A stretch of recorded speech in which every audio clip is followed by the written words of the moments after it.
Following the Second World War, a number of trials took place of those Nazis who were accused of conducting one of the most horrific crimes of the 21st century. There are a series of trials of those war criminals who played a role in the Holocaust, with the most high-profile trials being those that took place at Nuremberg. After the liberation of Auschwitz and many other concentration camps, it was clear that those who had carried out the horrendous acts inside these camps needed to be punished. One of the most famous people to have been convicted and sentenced to death for her involvement in the concentration camps and Holocaust was Irma Grazer. Join us today as we look at the vengeful execution of the hyena of Auschwitz, Irma Grazer. And remember to support our channel. Please make sure to subscribe. However, before we begin, it's time for a word from our sponsor, NordVPN. As many of my viewers enjoy to watch historical documentaries and films, NordVPN can allow you to access movies, television series and documentaries from all around the world by simply changing how your location appears. So you can unlock Netflix libraries and catalogues from different continents, all within the comfort of your own home. Many of my viewers also enjoy accessing research resources and educational materials, which sometimes can be annoyingly restricted behind a limit on how many articles you can read per day. With NordVPN there would be no limit on the amount of articles you can read to aid your research, and also you can access educational materials from institutions and universities all around the world, and they would not be geo-blocked based on your location. In addition, today our online privacy and security is of paramount importance and should be in the forefronts of our minds when being online to avoid people collecting data on our activity.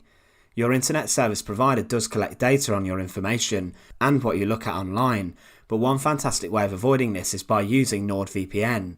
When you use the internet using a virtual private network or VPN, your data remains safe, being encrypted and hidden behind the security of the VPN. This allows you to stay private online and ensure that your digital footprint is secure and safe. NordVPN is extremely easy to use, and it is as simple as just using one click of the mouse. It is available in 59 different countries and is incredibly fast, being the fastest VPN provider out there today. So don't hesitate today. Go to nordvpn.com/theuntoldpast, linked below in the description, or use the promo code TheUntoldPast to get 70% off the 2-year plan, plus one additional month free, making it only £2.63 a month. Plus there is also a 30-day money-back guarantee if you are not satisfied with the product. Irma Grazer was born on the 7th of October 1923 and was part of a large family, but at around the age of 13 her mother would kill herself by drinking hydrochloric acid after finding out Irma's father had been having an affair. At the age of 15, Irma left school just before the Second World War broke out in 1939 and worked as an assistant nurse at a sanatorium for SS soldiers who needed time to recover. Throughout her teenage years, she wanted to join the Nazi Association of German Girls, however her father would not allow her to join up. She wanted to become a nurse, but would be sent to work at Ravensbrück concentration camp. Before her 18th birthday, she moved to the SS Female Helpers training base near to the all-female camp. Irma had been exposed to Nazism, and in particular Hitler's speeches, and through this began to agree that the Nazi way was the best way for Germany. She would believe that the Weimar Republic were corrupt and had bled Germany dry, and because of this she began to divulge in the brainwashing that the Nazis were doing. In Ravensbrück, she had been working as a volunteer concentration camp guard and had not been forced to work like this. However, at the age of 19, she would find herself being promoted to a supervisor at Ravensbrück, which was being used as a training place for female SS guards. In around July 1942, the state of persecution against the Jews and other groups within Germany and the policies and programs against them were inflicting huge suffering. In March 1943, after impressing many, she was transferred across to Auschwitz. She had been promoted to a position in Auschwitz where she would work as a guard inside the Birkenau complex, the extermination part of the camp. Grazer had previously fallen out with her father over her job within the SS, and he had forced her to leave his house. Grazer would participate in the prisoner selections for those who were not fit enough to work at Auschwitz, and for this, those who weren't fit enough were sent straight to the gas chambers. She would rise to the second highest rank possible for female concentration camp workers, and would also find herself involved in transportations between camps. In March 1943, she would also find herself working at Bergen-Belsen and was eventually captured by the British Army when they liberated Belsen, along with other SS men and women who did not flee. After the war, survivors of the Holocaust and the concentration camps would provide details of what actually happened within, and many stories would emerge about Irma Grey's and her activities within various different camps. The accounts of Grey's behaviour was rather shocking, and she would unleash a huge degree of sadism upon prisoners, and many times this involved the mindless killing of inmates. In one account it was noted how she had affairs with other Nazis, and that Grey's, when it came to selecting prisoners for the gas chambers, would deliberately pick out beautiful female prisoners to be sent straight to their deaths out of jealousy. It was also noted how Grey's would set her dog on prisoners who had been trained to kill, and they would savage the prisoners, but Irma would also whip them and constantly kick and beat them with their boots until blood was drawn. When Belsen was liberated, Irma along with the camp commander Josef Kramer were arrested. Along with 45 others, they were placed on trial for war crimes by a British military court, and this hearing dealt with the various charges of murder and ill treatment of the prisoners at Bergen-Belsen and also Auschwitz. The Belsen trials would take place, and Irma would be represented by an army major, LSW Cranfield.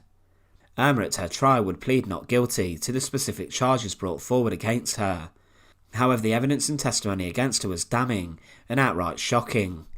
Witnesses and sufferers would speak of the random and unnecessary beatings they faced at the hands of her, and also how she would randomly shoot prisoners who were working just for no reason. The stories of her half-starved dogs savaging prisoners and killing them was also told to the court, along with her methods of selecting women for the gas chambers.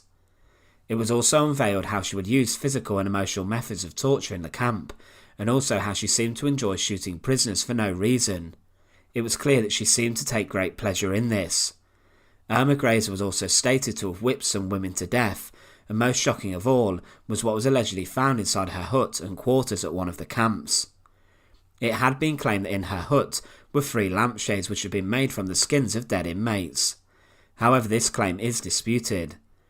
Irma during her trial did get the nickname from the press, the Beautiful Beast, and after a 9-week trial, the sentence was obvious. She was sentenced to death for her crimes, being one of only 3 female guards to be executed for her role in the events. The other 2 women were Johanna Bormann and Elizabeth Volkenrath, and when the sentence was read out, Grey's would remain defiant, but she did appeal for a retrial, and this was rejected. The hanging of Irma Grey's was to take place in Hamlin Jail, and the British Army's Royal Engineers created the gallows there, and there were 11 condemned to death, being housed inside a row of small cells along a corridor, with the execution chamber at the end. Famous British hangman Albert Pierpoint had been flown over to carry out these executions, planned for Thursday the 13th of December 1945, and the women were to be hanged individually and the men in pairs to speed up the process. Pierpoint's biography would offer us an insight into Grey's execution. He said, "At least we finished noting the details of the men, and it was ordered to bring out Irma Grey's. She walked out of her cell and came towards us laughing. She seemed as bonny a girl as one could ever meet. She answered O'Neill, Pierpoint's assistant's questions, but when she asked her age she paused and smiled. I found we were both smiling with her, as if we realised the embarrassment of a woman revealing her age. Eventually she said 21. O'Neill asked her to step on the scales, and she said schnell, German for quick. Irma was 5 feet 4 and a quarter inches tall and weighed 150 pounds, and was given a drop of 7 feet 4 inches. It was decided that Irma, being the youngest of the 3 women, would be to die first. The executions of the women took place at 9:34 a.m, 10:04 a.m, and the final one, Johanna Bormann, at 10:38. Pierpoint said, "The following morning we climbed the stairs to the cells where the condemned were waiting. A German officer at the door leading to the corridor flung open the door, and we filed past and into the execution chamber. The officers stood at attention, and Brigadier Patton Walsh stood with his wristwatch raised, and he gave me the signal. I walked into the corridor. Irma Grey's I called. The German guards quickly closed all grills on the 12 of the inspection holes and opened one door. Irma Grey's stepped out.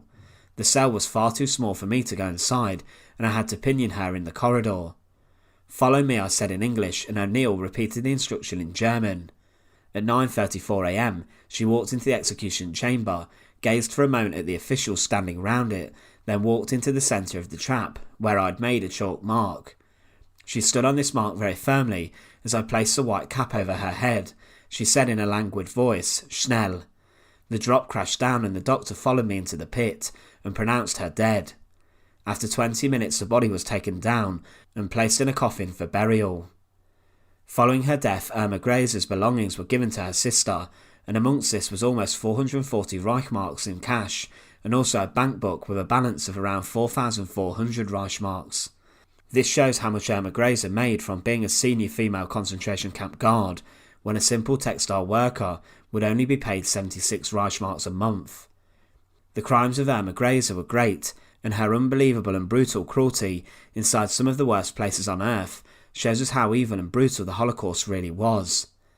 The interesting thing about Grazer, though, is that she was the youngest woman of the 20th century to die under British law, being in her low 20s when she was executed. It's incredible how at such a young age she displayed such horrific cruelty and barbarism towards the prisoners, and it's clear that she definitely thrived within the concentration camp system. She definitely got what she deserved when she met Pierpoint on the 13th of December 1945 inside the execution chamber at Hamlin Prison. Once again, thanks for watching. To support our channel, please make sure to subscribe, and once again, thank you so much for watching.